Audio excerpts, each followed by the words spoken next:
Bonjour et bienvenue dans ce webinaire proposé par Cristal Conseil. Je m'appelle Eric Guin et je vais vous parler des réformes de retraite et en particulier du régime universel et de son impact sur les régimes complémentaires des professions libérales. Mais avant de commencer, permettez-moi de me présenter. Donc, je m'appelle Eric Guin et j'ai créé en 2004 le cabinet Cristal Conseil, qui est un cabinet de conseil en gestion de patrimoine, qui est doté de l'ensemble des habilitations. En clair, j'ai tous les vaccins et tous les tatouages pour pouvoir exercer cette activité dans les meilleures conditions de sécurité pour vous et pour moi. D'abord, nous allons faire un constat, c'est-à-dire que où nous en sommes en matière de retraite aujourd'hui. Eh bien, vous voyez qu'ici, on est aujourd'hui un peu plus de 16 millions de retraités. Chacun de ces retraités, ou l'ensemble de ces retraités en tout cas, se partage 282 milliards d'euros de pension annuelle. On sait aussi que le ratio entre le nombre de retraités et le nombre de cotisants, qui était de 4 pour 1 en 1960, est passé à 1,4 pour 1 récemment, donc ça ne cesse de baisser. La retraite moyenne, elle se situe autour de 1 361 euros par mois. Donc ça, c'est les derniers chiffres. Et il y a 42 régimes de retraite différents. Et là, c'est vraiment incroyable de s'imaginer le nombre de régimes de retraite différents dont on fait l'objet en France. Et chaque régime a son propre mode de calcul et ses propres règles. Donc du coup, quand on a eu une carrière avec de multiples statuts, et bien effectivement, ça devient un véritable casse-tête chinois pour déterminer quelle va être sa retraite. Je donne l'exemple ici de Jérôme qui a fait une carrière d'infirmier, sauf qu'il a travaillé au départ dans un CHU, puis ensuite il est allé travailler dans une clinique privée. Et ensuite, il a été infirmier libéral pour enfin terminer dans une association humanitaire. Eh bien, ce qu'il faut savoir, c'est qu'avec cette carrière-là, Jérôme a donc cotisé dans 5 régimes différents. Donc, effectivement, quand il va arriver à la retraite, il va falloir qu'il rassemble les éléments de ces 5 régimes, les modes de calcul de ces 5 régimes pour pouvoir éventuellement arriver à déterminer sa retraite, ce qui va être particulièrement compliqué. Donc, ce qu'il faut savoir aussi, c'est que si on fait un focus sur les professions libérales, eh bien, on sait qu'il y a un régime de base qui est la CNAVPL, mais Caisse nationale d'assurance vieillesse des professions libérales. Mais ensuite, il y a des régimes complémentaires qui viennent compléter les retraites offertes par le régime de base. Et chaque régime complémentaire est associé à une ou plusieurs professions. La Carpenco, c'est les infirmiers, masseurs kinésithérapeutes et orthophonistes. La CAVEC, c'est pour les comptables. La CARF, c'est pour les médecins, etc. CPRN, c'est pour les notaires. Voilà. Donc, chacune de ces caisses fonctionne différemment. Donc, il y a 12, chez les professions libérales, il y a 12 régimes complémentaires différents. Ensuite, ici, alors ce tableau est peut-être pas super lisible, mais ici, on a la démographie en fonction des régimes. Tout à l'heure, je disais qu'au niveau global, on est à 1,4 cotisants par retraité, mais ce n'est pas forcément, si on fait le focus sur chacun des régimes particuliers, on se rend compte qu'il y a des ratios qui sont différents. Par exemple, ici, vous voyez, sur la Carpenco, on va être à 3,26, ça c'est les infirmiers. Sur les pharmaciens, on va être à 1,35. Sur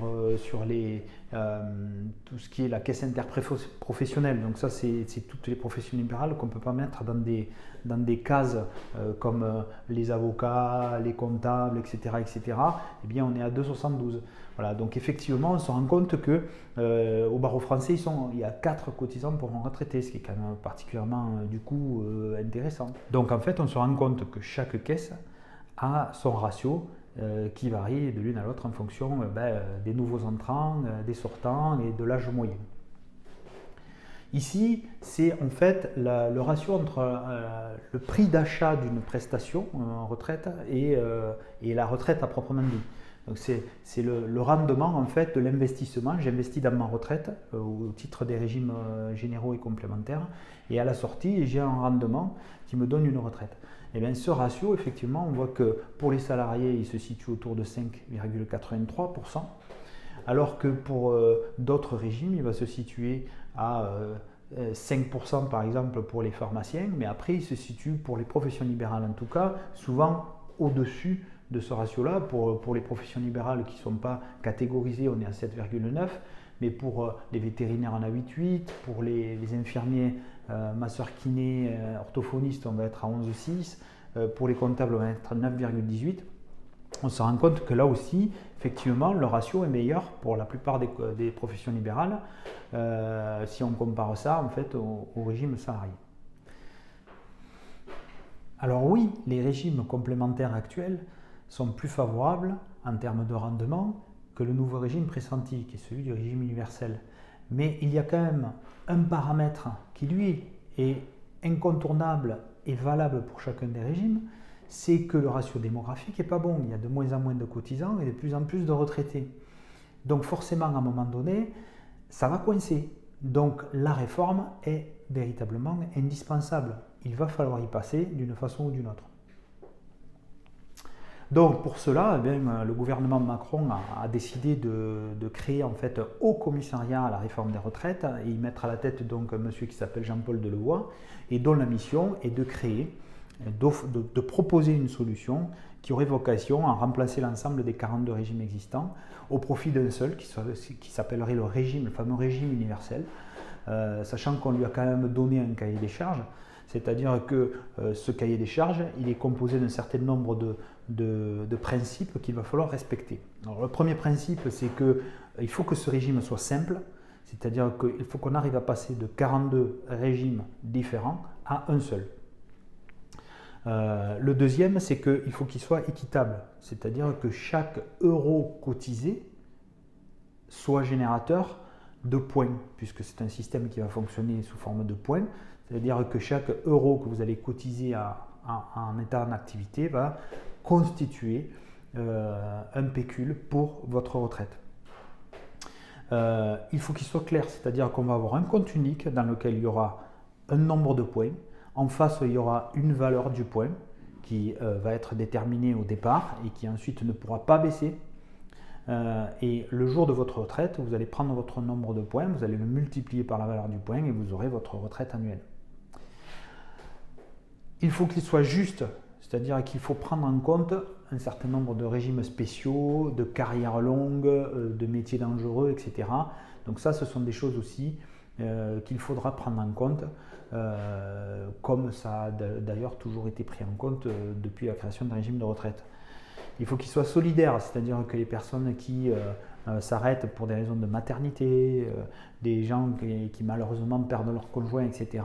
Tout ça, ce sont des choses qui devront être prises en compte dans la constitution de ce fameux régime universel. Et ensuite, il faut qu'il soit social, c'est-à-dire qu'il y ait cette dimension où les cas de maladie, de chômage ou de travail à temps partiel puissent être pris en compte et contribuent quand même à la constitution de ce fameux compte retraite.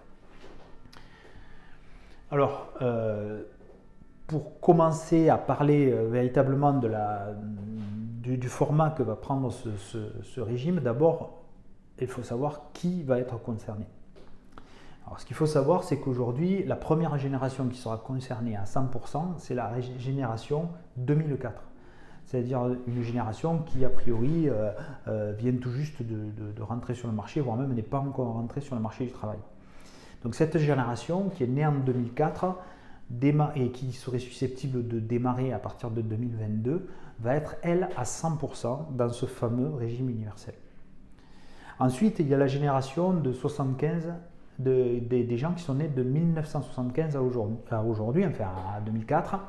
Et eux, effectivement, ils vont avoir un mixte, c'est-à-dire que jusqu'au 31 décembre 2024, ils vont continuer à cotiser dans l'ancien régime et à partir du 1er janvier 2025, ils cotiseront dans le nouveau régime. L'ancien régime et l'ensemble des droits acquis au titre de l'ancien régime vont être transformés en points et mis dans le fameux compte retraite et auquel viendront s'ajouter tous les points cotisés à compter du 1er janvier 2025. Et puis il y a la génération antérieure à 75 qui, eux, ne sont pas concernés et vont rester au régime actuel jusqu'à ce qu'ils arrivent à la retraite. Maintenant, comment va être calculée finalement la cotisation à ce fameux régime universel. Il va y avoir 3 paliers. En fait, il y a une première tranche qui va être de 0 à 1 pass en termes de BNC pour ce qui est des professions libérales ou de revenus pour ceux qui sont salariés. De 0 à 41 136 euros. Alors vous savez que le plafond annuel de la sécurité sociale, le PASS, n'a pas bougé de 2020 à 2021. Donc pour ceux qui se situeront dans cette tranche-là, il y aura une cotisation de 28,12%. En réalité, en fait, le Haut Commissariat à la réforme des retraites aligne cette cotisation à celle qui est faite par les salariés.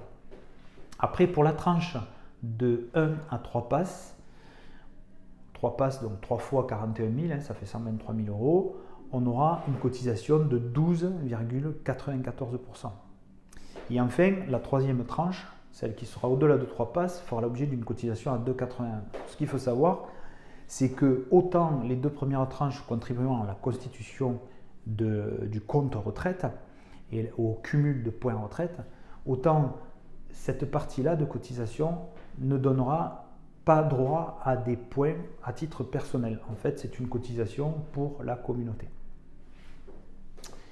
Alors évidemment, quand on connaît les taux de cotisation de certaines professions libérales qui peuvent être autour de 15, 16, 17%, on se rend compte qu'avec 28%, effectivement, ça peut être pénalisant.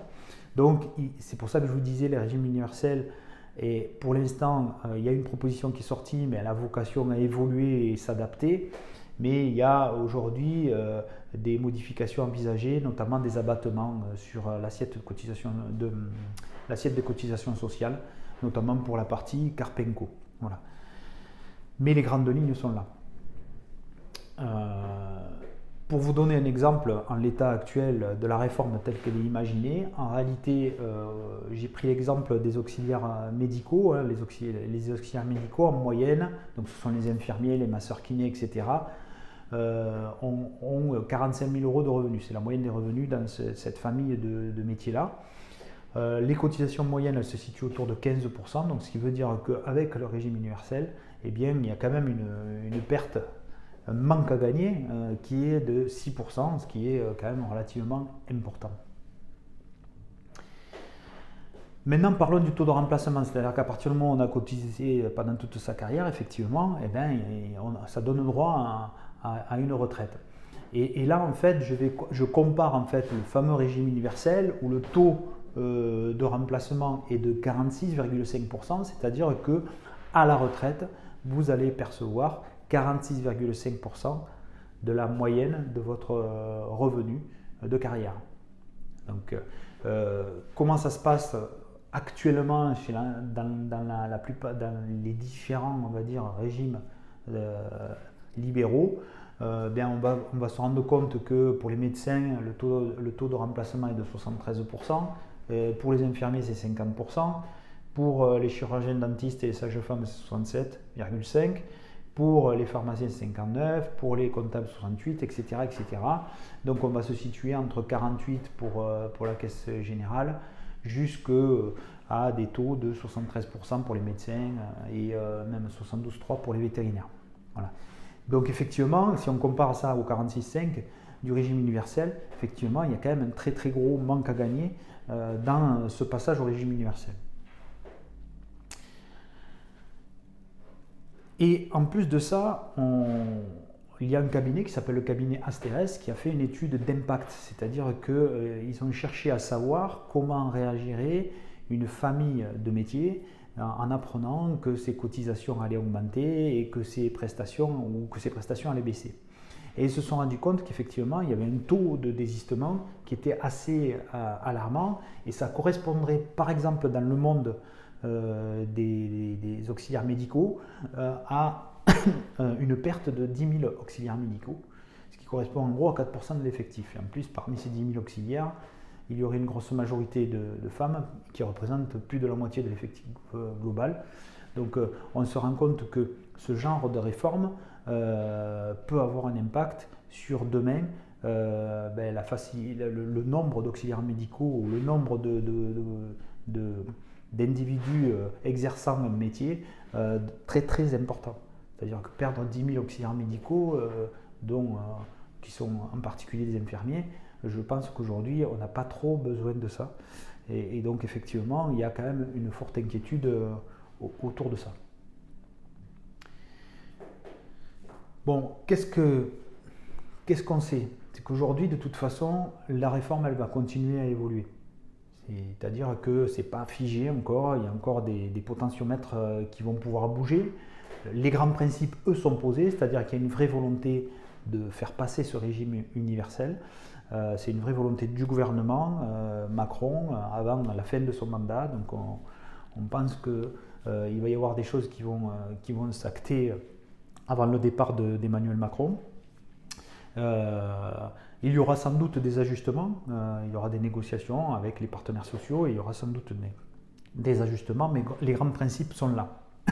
Donc en plus on sait, parce que de toute façon on a quand même en France la chance d'avoir un régime de retraite qui passe par une cotisation tout au long de sa carrière. Ça existe, donc il y a des pays dans lesquels ça marche pas forcément aussi bien. Ce régime on veut le préserver. Et donc effectivement, pour le préserver, il y a un certain nombre de réformes qui sont nécessaires si on veut éviter de se retrouver avec des caisses extrêmement déficitaires et qui finalement ne pourront plus assumer les nouveaux retraités. Donc la réforme, elle est indispensable. Et ce qu'on sait aussi, c'est que ces réformes, quelles qu'elles soient, de toute façon, vont imposer des augmentations de cotisations et une baisse des prestations. C'est incontournable. Parce que de toute façon, l'équilibre démographique ne se fait plus. Alors à moins qu'il y ait un nouveau baby-boom, et ce n'est pas le cas d'ailleurs l'année passée si vous avez regardé les chiffres, mais il faudrait qu'il y ait un nouveau baby-boom, plusieurs baby-booms qui s'enchaînent pour pouvoir éventuellement espérer de stabiliser les choses. Donc aujourd'hui, on a des ratios qui baissent. La population vieillit parce qu'on vieillit, on devient plus vieux et en bonne santé plus tard, et du coup on a besoin d'une retraite qui dure plus longtemps et des revenus donc, qui sont versés pendant une durée beaucoup plus longue. Donc fatalement, il va falloir réformer si on veut conserver ce système de retraite par répartition qui a le mérite d'exister en France. Donc, pour ça, qu'est-ce qu'il nous reste? Qu'est-ce que vous pouvez faire, vous, de votre côté? Et j'imagine que vous êtes en train d'écouter ça, ça peut peut-être vous alarmer, vous déprimer, il ne faut pas. L'idée, c'est qu'effectivement, on a une vraie volonté du gouvernement de maintenir ce genre de dispositif. En revanche, il y a des dispositions que vous allez devoir prendre. Alors, ces dispositions que vous pouvez prendre, vous pouvez en prendre une ou prendre les trois parce qu'elles sont de toute façon complémentaires. Vous pouvez très bien lutter pour forcer le gouvernement à annuler cette mise en place de régime universel. Mais de toute façon, ça reviendra sur la table, ça s'appellera plus régime universel, mais à un moment donné, la réforme, on ne pourra pas y couper, il va falloir qu'elle arrive. Donc la deuxième solution, c'est un peu plus soft, c'est-à-dire de faire confiance aux partenaires sociaux qui vont négocier pour chaque régime des conditions qui auront pour vocation à ne pas à limiter, je veux dire, l'impact du nouveau dispositif. Mais il y a surtout la troisième solution où ça me semble aujourd'hui complètement indispensable, c'est que vous devez prendre vos dispositions pour pouvoir créer des sources de revenus complémentaires pour votre retraite. Et ça, c'est quelque chose que vous maîtrisez à 100%, c'est un pouvoir qui vous est donné et vous ne devez pas le négliger dès aujourd'hui, quel que soit votre âge.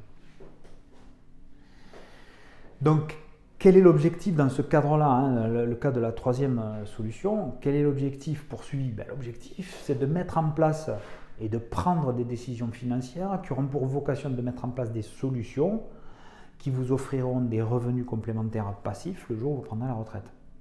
Pour ça, effectivement, vous ne pouvez pas le faire à l'emporte-pièce ou au petit dos mouillé. Vous allez être obligé de tenir compte de votre cas particulier, votre âge, donc la durée qui va vous séparer du moment où vous allez prendre la retraite, les besoins en complément retraite que vous allez avoir, suivant votre revenu actuel et le revenu dont vous aurez besoin demain. Vous allez avoir besoin de votre potentiel professionnel.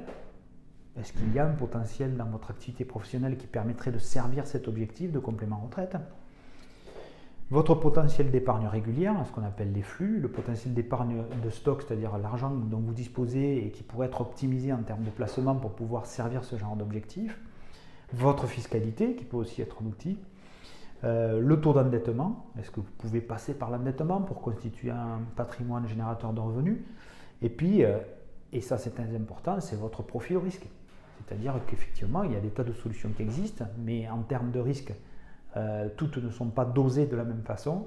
Et donc, effectivement, il va falloir trouver la solution qui est dosée exactement pour votre niveau de risque personnel. Alors, avant de vous expliquer ce que vous pouvez faire, je voulais vous donner quelques exemples de personnes qui ont été sensibilisées à ça et qui ont pris des décisions. Alors, ce sont de vrais clients du cabinet, mais ce sont de faux prénoms. Et donc, je voudrais vous citer 3 exemples pour vous donner un petit peu, vous montrer que c'est possible et que, quel que soit votre âge, il y a encore des choses à faire. Donc, le premier cas, c'est une jeune infirmière qui s'appelle... pas Cynthia, mais qui s'appelle Cynthia pour l'exemple, qui est née en 96. Et en fait, elle a un BNC moyenne de 21 000 euros. Donc l'âge de départ à la retraite, on va dire que c'est environ 65 ans. Donc effectivement, elle a 41 ans pour se constituer ces fameux revenus passifs complémentaires. Le calcul de sa retraite à terme, si elle gardait ce niveau de revenu moyen tout au long de sa carrière, serait d'environ 13 000 euros. Donc en fait, elle a un complément de revenu à constituer annuel de 8 000 euros par an. Alors pour ça, qu'est-ce qu'on a fait? Eh bien, on lui a proposé de souscrire un plan d'épargne retraite individuelle. C'est la nouvelle mouture des PER suite à la loi Pacte. Et donc, elle va cotiser sur ce PER 340 euros par mois pendant 41 ans. Et donc, du coup, l'avantage du PER dans le cadre de la loi Madeleine, c'est de pouvoir déduire les cotisations de ces BNC. Et donc, effectivement, elle va faire une petite économie d'impôt d'environ 1 000 euros par an. Et ensuite, en sortie, on lui propose de sortir en capital fractionné. Et suivant la simulation qu'on lui a faite, elle pourra compléter ses revenus à hauteur de 8 000 euros par an pendant 25 ans, ce qui l'amènera à 90 ans. Donc voilà, nous avons mis pour Cynthia une première solution qui va l'aider à se constituer un complément retraite dès son jeune âge finalement. Le deuxième exemple, c'est quelqu'un qui est un petit peu plus âgé, qui s'appelle pas Frédéric, mais qui existe vraiment. Son BNC moyen 42 000 euros, son âge de départ à taux plein c'est 65 ans, il a 21 ans pour cotiser. 21 ans pour constituer son complément retraite. Donc le calcul de sa retraite en fonction des revenus qu'il a là serait de 22 500. Donc du coup, il a en gros 20 000 euros à reconstituer annuellement pour pouvoir compléter sa retraite. Donc pour ça, on a fait une solution composée de plusieurs dispositifs. Le premier dispositif qu'on a mis en place, c'est la même chose que Cynthia, c'est-à-dire un plan d'épargne retraite sur lequel il cotise à hauteur de 360 euros par mois. Alors comme sa tranche marginale est un petit peu différente, ça lui permet de faire 1 299 euros d'économie par an et donc d'obtenir à terme un revenu complémentaire de 3 500 euros par an. Ensuite, on lui a proposé d'investir dans de l'immobilier pour diversifier aussi, un placement financier, placement immobilier, tout ça c'est très important. Et donc, on lui fait investir dans le dispositif Pinel immobilier, qui lui demande une épargne mensuelle d'environ 200 euros par mois. Ça lui permet de réduire sa fiscalité de 5 000 euros par an, ça pendant les 9 ans que dure la première partie de la loi Pinel. Et ensuite, à terme, donc une fois que la loi Pinel est terminée, on lui propose de transformer son bien en meublé pour pouvoir ensuite profiter du dispositif meublé qui permet d'amortir le bien et donc de compenser les revenus et donc de toucher des revenus quasiment nets d'impôts. Et pour cela, ça lui permettrait donc de générer en gros 10 000 euros de revenus complémentaires par an. Et le troisième dispositif, c'est tout bêtement une assurance vie avec une hypothèse de 3% par an de rendement, qui est raisonnable, on va dire. Il verse 350 euros par mois. Alors ce qu'il faut savoir, c'est qu'il avait aussi un capital de 50 000 euros qu'on a mis sur cette assurance vie. Ajouter à ça 350 euros par mois. Tout ça, ça constitue un capital pendant les 21 ans qui le sépare de sa retraite. Et le jour de la retraite, il a un capital sur son assurance vie qui lui permet de compléter ses revenus à hauteur de 6 000 euros par an. Donc, pour Frédéric, on a effectivement réussi à composer une solution qui lui permettent de recevoir à terme, de créer à terme des revenus passifs à hauteur de 19 500 euros. Le troisième exemple, c'est Pascal qui, elle, est orthophoniste et qui est née, elle, en 65. Alors, elle n'est pas soumise au régime universel, mais elle est aussi préoccupée par sa retraite, qui ne sera pas à 100% de ses revenus à terme. Et donc, effectivement, elle a un BNC moyen de 55 000 euros. Elle aura son taux plein à 65 ans. Il ne lui reste donc que 10 ans. Donc là, effectivement, on se rend compte qu'on se rapproche du terme et qu'effectivement, les solutions sont doivent être adaptées. Son pouvoir d'achat a reconstitué ses 30 000 euros, puisque quand on a calculé sa retraite, on était autour de 25 000 euros. Donc on a mis en place une solution. Alors ce qu'il faut savoir, c'est que la particularité, là encore, c'est pour vous montrer que chaque cas est particulier, qu'il est important d'étudier en fonction de votre cas. Mais il se trouve que cette personne a divorcé et qu'elle a vendu donc le bien qu'elle avait en commun avec son mari à l'époque, et elle a récupéré 150 000 euros. Ces 150 000 euros, aujourd'hui, elle a la chance de ne pas en avoir besoin immédiatement. Donc elle m'a dit, j'aimerais utiliser ces 150 000 euros pour bâtir en fait un complément retraite pour demain. Donc pour ça, en fait, je lui ai proposé d'investir dans un fonds, de prendre des participations dans un fonds qui a pour vocation de construire des usines de production d'énergie propre. Ce dispositif génère des rendements particulièrement importants, quand on sait qu'une usine solaire génère en gros 12% de rendement par an, et puis une biomasse, c'est en gros 18% par an. Donc effectivement, quand on investit dans ce type de fonds, on bénéficie quand même de rendements relativement importants.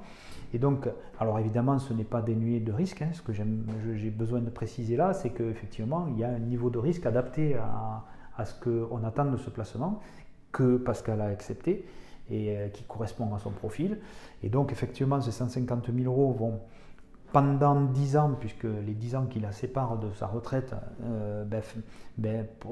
produire des plus-values, ce qui va faire qu'à la sortie, lorsqu'elle aura 10 ans, lorsqu'elle arrivera à la retraite et que son contrat aura 10 ans d'ancienneté, elle va pouvoir récupérer un capital qu'elle va pouvoir ensuite transformer en rente, qui lui donnera ces fameux 30 000 euros par an. Donc, vous voyez qu'effectivement, quelle que soit votre situation, il existe des solutions, sauf que les solutions qui existent et qu'on peut mettre en place, ce sont des solutions qui doivent être adaptées à votre cas vraiment particulier. Et pour ça, effectivement, prendre des dispositions, oui, mais pas au doigt mouillé. Vous devez, comme vous le faites pour votre santé, parce que ça c'est quelque chose qui m'a toujours surpris, c'est que quand on a un problème de santé, on va aller voir son médecin, et son médecin va nous faire un premier diagnostic, le généraliste. Puis le généraliste qui détecte quelque chose d'un peu particulier va vous envoyer vers un spécialiste, qui lui, spécialiste, va vous faire un premier diagnostic, mais comme vous n'êtes pas sûr parce qu'il vous propose un traitement un peu bizarre ou il vous propose une opération, vous allez voir un deuxième spécialiste qui va vous donner un troisième diagnostic, et fort de ces 3 diagnostics, et même des fois plus, on va finalement prendre une décision sur sa santé. Et bizarrement, quand je rencontre des gens qui prennent des décisions financières, ils n'ont pas de diagnostic entre les mains. Donc en fait, c'est ce que j'appelle la décision financière au doigt mouillé. Donc forcément, on ne sait pas pourquoi on décide, on ne connaît pas le dispositif ou mal, c'est sur recommandation, un copain a fait ça, je le fais, etc., ou une copine, et on ne sait pas y donner du sens, on le fait, on paye de l'impôt, on fait un Pinel, oui d'accord, ok, mais enfin, est-ce que c'est vraiment adapté à son cas et à ses projets? Je ne suis pas sûr. Donc pour moi, effectivement, il est important, il est même indispensable d'avoir un diagnostic patrimonial personnalisé, un bilan patrimonial personnalisé, avant de prendre toute décision financière. Parce que les finances, même si ce n'est pas aussi important que la santé, ça l'est quand même beaucoup dans le monde dans lequel on vit et pour vivre heureux. Donc, pour ça, je vous propose de suivre un petit parcours qui vous permettra de prendre les bonnes décisions financières. La première, puisqu'on parlait de retraite, c'est déjà peut-être d'aller sur le site info-retraite.fr, sur lequel vous allez télécharger votre carrière, déjà pour vérifier qu'il n'y ait pas d'erreur ni d'oubli. Et ensuite, vous allez pouvoir sur ce site-là aussi faire une ou plusieurs simulations en fonction d'une évolution favorable ou défavorable de vos revenus. Ça vous permettra de savoir quelle est la retraite estimée au jour où vous allez faire cette simulation. La deuxième étape, je vous propose de calculer votre nombre de libertés financières. Alors, qu'est-ce que c'est que cette bête? C'est le terme que j'ai choisi pour déterminer quel est le montant que vous devriez avoir tous les mois sur votre compte pour pouvoir assumer votre train de vie, c'est-à-dire être heureux. La liberté financière, c'est non seulement je paye ma maison, mes vêtements, ma nourriture, mais je paye aussi mes loisirs et je peux éventuellement me lancer dans des projets.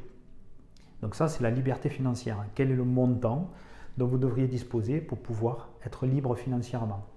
En quelque sorte, le budget.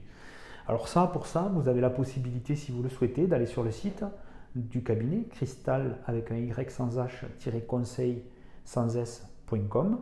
Et là, vous allez pouvoir, sur la première page, vous avez la possibilité de cliquer pour aller calculer votre nombre de libertés financières. Ça prend 5 minutes, c'est gratuit, il n'y a pas besoin de mettre son adresse mail, ça vous appartient, c'est cadeau et ça vous permettra de savoir quel est le montant dont vous auriez besoin. La troisième chose, c'est là pour le coup de demander votre bilan personnalisé. Et pour ça, vous pouvez le faire au cabinet Cristal Conseil, puisque c'est toujours en allant sur le site cristal-conseil.com, vous avez la possibilité d'acheter votre bilan personnalisé et de faire appel à nos services pour pouvoir véritablement vous donner un vrai outil d'aide à la décision financière. Et c'est avec l'ensemble de ces documents, c'est-à-dire la partie retraite, la partie nombre de libertés financières et la partie bilan, que vous allez pouvoir véritablement prendre les bonnes décisions financières.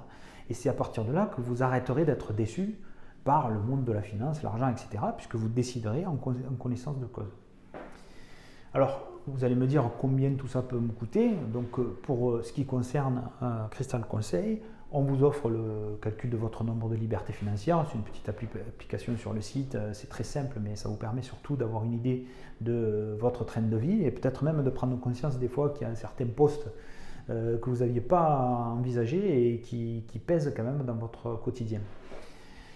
Le bilan personnalisé, on l'a volontairement proposé à 397 € TTC, volontairement pas cher parce que je considère que c'est un outil dont tout le monde doit disposer. Et en plus, c'est un outil qui doit vivre en fonction des différentes évolutions que vous allez faire, des différentes décisions que vous allez prendre. Effectivement, c'est quelque chose qui évolue au fil du temps. Donc nous, on le propose à 397 € TTC. Je vais vous dire après qu'est-ce qu'il y a dedans. Vous pouvez le commander directement sur le site www.cristal-conseil.com. Et enfin, donc à la sortie, vous aurez la possibilité de décider de prendre les bonnes décisions, de mettre en place les solutions d'investissement qui vous conviennent. Et Cristal Conseil peut effectivement vous accompagner dans la recherche et la mise en place de ces dispositifs.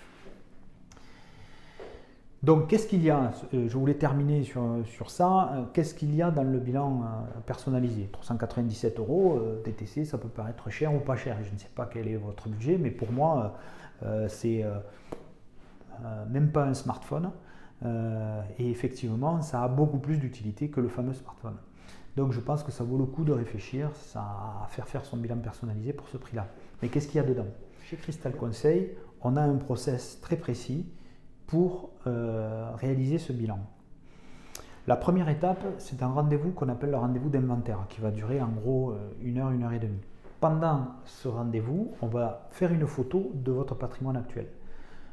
Ce que vous gagnez, le patrimoine financier, le patrimoine immobilier, la fiscalité, la prévoyance, etc. On va prendre en compte tous ces éléments pour avoir une photo de votre situation. Mais ce n'est pas tout, et c'est peut-être même pas le plus important. On va parler de vos objectifs. Quels sont vos objectifs? De combien aurez-vous besoin en complément de revenus? Quels sont les objectifs personnels que vous vous fixez, aider vos enfants, construire ou acheter une maison à la mer ou à la montagne pour passer votre retraite, etc., etc., les voyages, enfin, connaître véritablement vos objectifs qui auront un impact sur vos finances. Parce que là, on est en train de parler de décisions financières. Donc, tous ces objectifs qui impactent vos finances, on va en tenir compte. Et ensuite, et ça c'est très important aussi, c'est qu'on va définir votre profil. C'est-à-dire, est-ce que vous êtes quelqu'un qui aime ou pas prendre des risques et jusqu'à quel niveau? Et est-ce que vous êtes quelqu'un qui connaissait déjà le monde de l'investissement, de l'immobilier, du placement, etc. ou pas? Et en fonction de ces éléments-là, nous aurons dressé un profil qui nous permettra d'adapter les solutions qu'on serait susceptible de vous proposer à votre cas particulier. Le deuxième rendez-vous, c'est la restitution, c'est-à-dire qu'on va constituer le bilan pour mettre en évidence l'actif patrimonial, le passif, votre budget, l'endettement, la fiscalité, etc., la prévoyance, la retraite et la succession. Tous ces éléments, vous les aurez. Ensuite, il va y avoir une mise en évidence des potentiels, c'est-à-dire que tel que je suis organisé aujourd'hui, quels sont les potentiels qui se dégagent que je pourrais exploiter pour servir mes objectifs. Donc dans ces potentiels, il y aura le potentiel de flux, c'est-à-dire l'épargne que je peux consacrer tous les mois, le potentiel de stock, c'est-à-dire l'épargne que j'ai déjà placée et qui pourrait être optimisée, il y aura la fiscalité, il y aura l'endettement, il y aura aussi le professionnel, c'est-à-dire que dans le cadre de votre activité professionnelle, il est possible aussi de mettre en place certaines choses. Et enfin, il y aura donc ensuite une présentation de l'ensemble, ou en tout cas d'un certain nombre de pistes possibles d'organisation, d'investissement, de décision que vous pourrez prendre et qui nous semblent pertinentes. Donc là, on va vous donner 1, 2, 3, 4, 5, peu importe, pistes sur lesquelles vous pourriez réfléchir en essayant de vous donner un maximum de détails pour que vous puissiez mieux les appréhender et réfléchir pour déterminer si effectivement ça correspond à votre profil, à ce dont vous avez envie et surtout à la réalisation de vos objectifs. Donc évidemment, ce document, ce fameux bilan étant assez conséquent, on va vous laisser le temps d'en prendre connaissance, de le lire, de poser des questions par écrit, etc. Et on aura un troisième rendez-vous qui sera consacré à vous apporter les réponses à l'ensemble des questions que vous vous posez. Parce que ça, c'est le plus important, c'est qu'il faut impérativement, et chez Cristal Conseil, on s'interdit de faire investir quelqu'un s'il n'a pas compris ce qu'il faisait avec son argent et s'il n'y a pas donné du sens. Parce qu'aujourd'hui, je crois qu'il faut aussi s'interdire d'investir dans des choses qui n'ont pas de sens. Donc effectivement, ça peut être une dimension économique évidemment la plupart du temps, mais ça peut être aussi écologique, social, etc. Donc à partir du moment où vous aurez compris comment fonctionne le dispositif que vous apprêtez à mettre en place et que vous y aurez donné du sens, il est sûr que lorsque la tempête viendra, vous ne sauterez pas du bateau. Parce que ça, c'est des choses qu'on a vues récemment, c'est-à-dire des gens qui, pendant la tempête, sautent du bateau. Je ne comprends pas. Quand il y a tempête, on ne saute pas du bateau. Parce qu'il y a plus de chances qu'on arrive à survivre en étant sur le bateau qu'en pleine mer, tout seul, à faire la brasse coulée. Voilà. Donc, effectivement, voilà. Attachez-vous, posez-vous vraiment la question, interrogez-vous sur la pertinence de faire un bilan patrimonial personnalisé. Évidemment, nous aurons plaisir à vous aider pour le faire. Nous sommes organisés pour ça. On pense qu'on a une proposition très honnête par rapport au service que l'on va vous rendre. Donc n'hésitez pas à revenir vers nous. Pour cela, vous avez ici plusieurs solutions. Vous aurez l'ensemble des liens de contact, etc., sans doute sous la vidéo. Mais ici, je vous donne les deux solutions. Soit vous avez besoin de poser encore des questions, vous n'êtes pas prêt encore à passer la commande de votre bilan, et auquel cas, utilisez le formulaire contact sur cristal-conseil.com. On reçoit ça en instantané, on vous répond le plus vite possible et au maximum dans les 24 heures. Et si vous avez vraiment envie de passer commande de votre bilan, là c'est la même chose. Vous avez un lien qui vous permet sur le site de commander votre bilan personnalisé. Dès que la commande est reçue, il n'y a aucun problème, on prend contact avec vous, on prend le premier rendez-vous d'inventaire et on démarre la démarche. Voilà, donc j'espère que l'ensemble de ces informations vous auront éclairé d'une part sur la retraite, ce nouveau régime universel, sur l'importance de prendre les choses en main par rapport à la constitution de compléments de revenus, et plus on prend les décisions tôt dans sa carrière et plus c'est facile de générer ces fameux revenus complémentaires dont on aura besoin. Et ensuite aussi, j'espère que vous aurez saisi l'importance de prendre une décision financière avec entre les mains un diagnostic précis qui correspond à votre cas particulier. Ne faites pas l'économie d'un bilan patrimonial personnalisé et revenez vers nous pour cela. Nous aurons plaisir à vous aider et vous donner ce fameux outil de prise de décision particulièrement important et indispensable. Je vous dis à très bientôt. Je suis très heureux d'avoir pu m'exprimer au travers de ce webinaire. J'espère qu'on aura l'occasion de discuter de vive voix. D'ici là, je vous dis à très bientôt sur la chaîne de webinaire de Crystal Conseil.